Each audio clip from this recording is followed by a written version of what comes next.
जगह खाली कर दीजिए, भारतीय जनता पार्टी ये कर देगी, बंगाल को सुशासन देने का काम करेगी।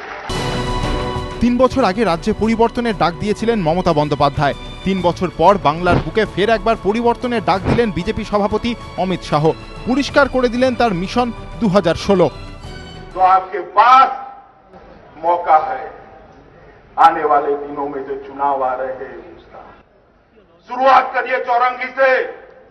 बीच में कलकत्ता का कॉरपोरेशन भी आ रहा है और 2016 में बंगाल की विधानसभा भी आ रही है। রাজ্য চালানো প্রসঙ্গে মমতা বন্দ্যোপাধ্যায়কে কড়া ভাষায় আক্রমণ করলেন বিজেপি সভাপতি। সিপিএম এর সঙ্গে এক আসনে বসালেন তাকে। आज बंगाल की जनता मानती है कम्युनिस्ट और तृणमूल दोनों मौसेरी बहने हैं, दोनों में कोई फर्क नहीं।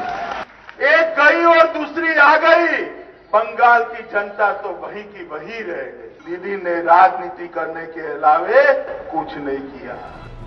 রাজনৈতিক মহলের মতে রাজ্যে লোকসভা নির্বাচনের প্রচারে এসে মমতা বিরোধী যে সুর নরেন্দ্র মোদী বেঁধে দিয়েছিলেন, রবিবার সেই সুরেই আক্রমণ আরও ঝাঁঝালো করলেন অমিত শাহ। বুঝিয়ে দিলেন রাজনৈতিক সমঝোতা নয়, রাজ্যে তৃণমূল বিরোধী লড়াইয়ে নয়া কৌশলকে হাতিয়ার করেই ঝাঁপাবে বিজেপি।